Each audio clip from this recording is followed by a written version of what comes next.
Chloe Dobbs is back with us. Chloe, good afternoon to you. Afternoon, Ian. Nice to have you with us. Lots to get through in this section, of course, including this one as well. I mean, you're white and you're kind of British, but you might be one of those people, and you're a great guest to have on in this respect, that would be within this survey, would be one of those who's not categorised as white British because you've got an immigrant parent.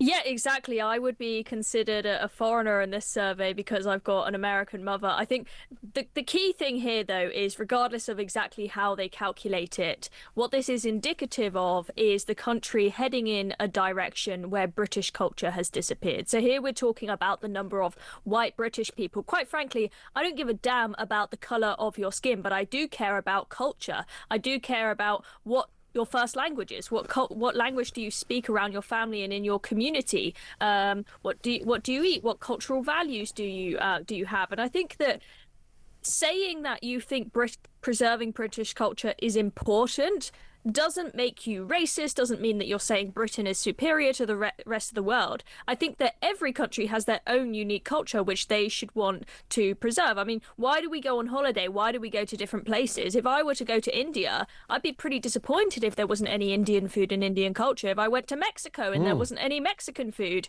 and every country was the same, and every country was just this complete merge of immigrants and different cultures, Great point. Then no place would be special. So it's not suggesting that Britain is superior in some way. I do think there are some aspects where our culture is superior to other cultures. So, I mean, you've raised some concerns about Islam there, and a lot of people have concerns about the way that women are treated and think that their sort of moral code hasn't progressed in Islam, and that the religion quite hasn't had its reformation in the way that Christianity has. And those are completely valid concerns to have. So I think that this is very concerning, and it's indicative of a nation that completely has lost control of its borders, and we really need to do something about this, not just because of the practical side of it, like issues with housing and the NHS, but I think that, you know, as Keir Starmer said, we may feel like we're an island of strangers, and we're talking about white British people being a minority across the whole country, but already in this country we have certain areas of the country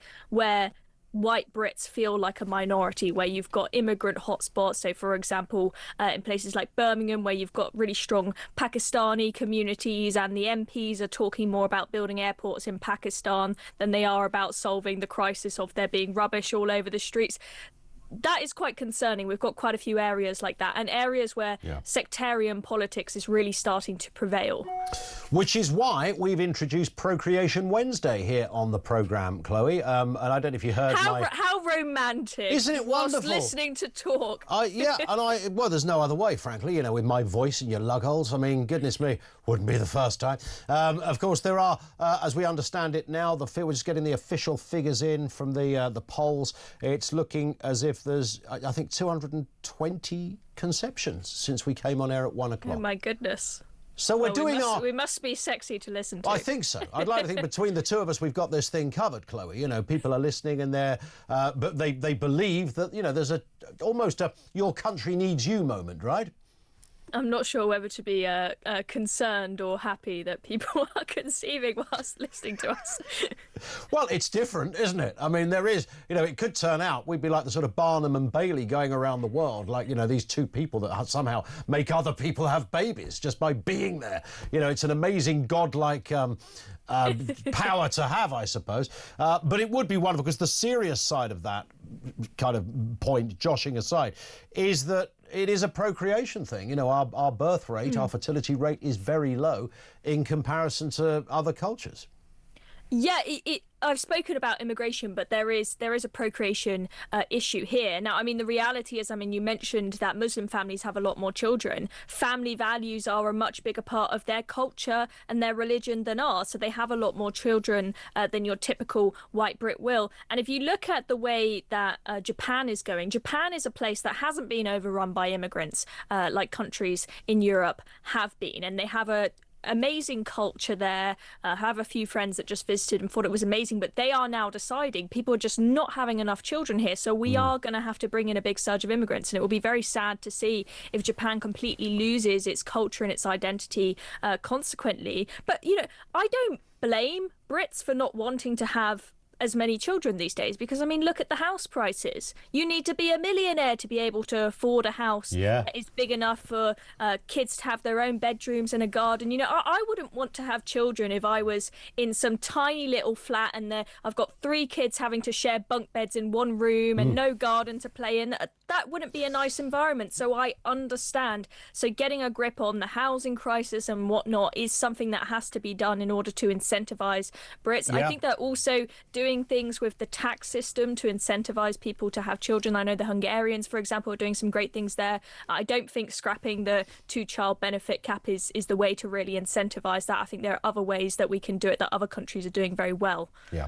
And there is another reality in all of this as well. I don't know what your take is as you're a young female, and that's relevant to this point. You're in your 20s, but apparently one of the reasons why, or one theory is that one of the reasons why fertility rates are low is that over the years, and this is a Western, particularly European kind of theory, is that many women are waiting too long to have kids because the career path has taken over, sometimes by desire, sometimes because, you know, the idea of families or couples living together and only one person working is now ridiculous, whereas once upon a time it was just standard practice. But that's also had an effect. And then women obviously, just by definition, get to a certain age and it becomes tricky to start a family.